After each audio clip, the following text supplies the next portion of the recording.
नमस्कार दोस्तों, आज हैं हम वरिष्ठ अध्यापक या मदन सिंह यादव के पास में, जिनके माध्यम से हम जानेंगे अतिथि शिक्षकों के जीवन काल में आने वाली परिस्थितियों के बारे में। वो अपना संघर्षमय जीवन को कैसे जीवन यापन कर रहे हैं। तो आइए दोस्तों जाने अपन मदन सिंह यादव के स्वयं के माध्यम से कि वो एक वरिष्ठ अतिथि शिक्षक के रूप में जाने जाते हैं, जो ब्लॉक अध्यक्ष के रूप में अभी कार्य कर रहे हैं। तो आइए दोस्तों इनसे जानते हैं हम। सर नमस्कार। जी नमस्ते सर। सर बताइए, एक अतिथि शिक्षक के जीवन काल में किन किन परेशानियों का यादव सरकार जो है, बीजेपी सरकार के क्रियान्वयन में क्या फ़ायदे हो रहे हैं और क्या नुकसान हो रहे हैं? जैसा कि सर बताते हुए एक अजीब सा एक दर्द भी है, एक आस भी है। दर्द ये है कि विगत हम 10-12 वर्षों से अतिथि शिक्षक के पद पर कार्य कर रहे हैं और एक बहुत ही अल्प मानदेय से हमने कार्य किया है। जब उस समय 2009-10 जबकि एक अतिथि को मात्र वर्ग 2 में 3500 रुपये मिलते थे, उस समय से हम लगातार आज तक कार्य कर रहे हैं।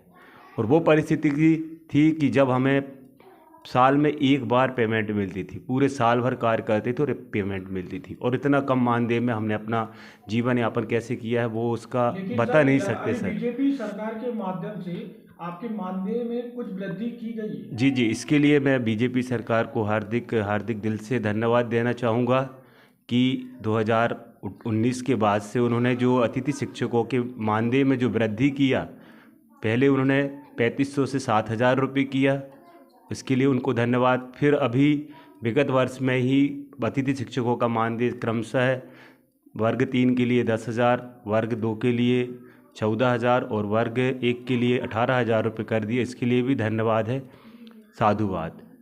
लेकिन एक पीड़ा है सर कि इतने वर्षों से हम लोग इस मानदेय में, इस बढ़ती हुई महंगाई में, अब जो पैसा आज जो 14,000, 10,000 या 18,000 रुपये मिल रहा है, उतने में भी हम अपने परिवार का भरण पोषण करने में अक्षम हैं।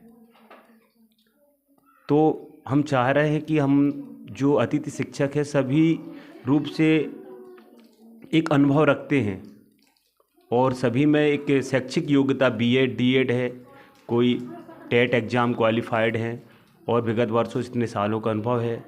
तो इसी आशा से हम लोग अभी तक कार्य कर रहे हैं कि सरकार हमारे साथ कभी ना कभी कोई पॉजिटिव वेज में आएगी और हमारे साथ एक अच्छा निर्णय लेगी और एक हमें नियमित शिक्षक के रूप में स्वीकार करेगी। लेकिन बीजेपी सरकार के माध्यम से ईएसपी पोर्टल के द्वारा अभी तो पात्रता परीक्षा ली जा रही है, आप उससे कैसे संबंध, उसको भी तो फाइट करके आप जॉब ले सकते हैं। सर ये अतिथि शिक्षकों के लिए जो 50% आरक्षण किया है सरकार ने, ये एकमात्र दिखावा है सर, मात्र दिखावा।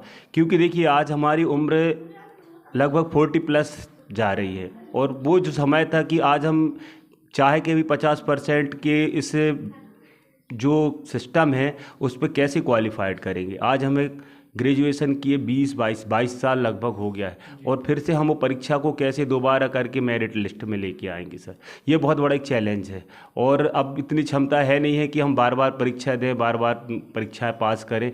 2011 से लगभग 2005, 8, 11 और 2020 और अभी ये सभी परीक्षाएं हमने क्वालिफाइड किए हैं। और कितनी और परीक्षाएं पास करनी पड़ेगी सर, कितने इम्तिहान लेगी सरकार?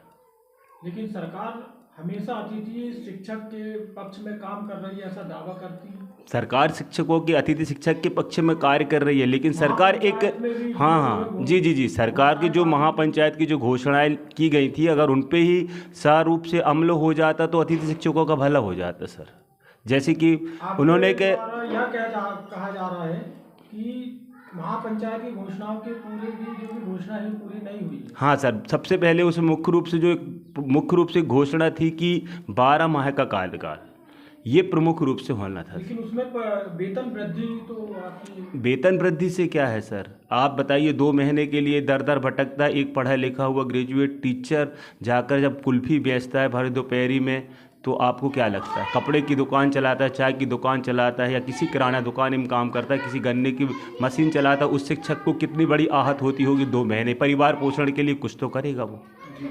बताइए।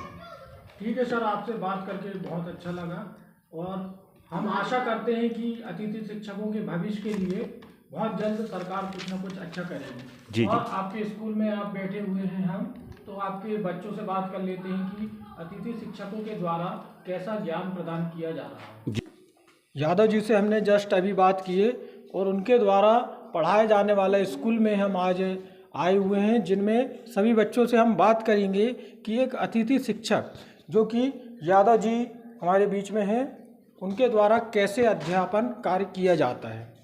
बताइए, आपका नाम बताइए पहले। रंकित कुमार मरावी मेरा नाम। आप बताइए, जो यादव सर हैं आपके, जी। वो कैसा पढ़ाते हैं, कौन कौन सा सब्जेक्ट पढ़ाते हैं? एक गणित और विज्ञान पढ़ाते हैं, बहुत अच्छे पढ़ाते हैं। गणित, विज्ञान और अंग्रेजी पढ़ा देते हैं कभी। मतलब सभी सब्जेक्टों का आपको अध्यापन उनके द्वारा कराया जाता है। जी। ठीक है, बहुत अच्छा लगा आप लोगों से बात करके, धन्यवाद।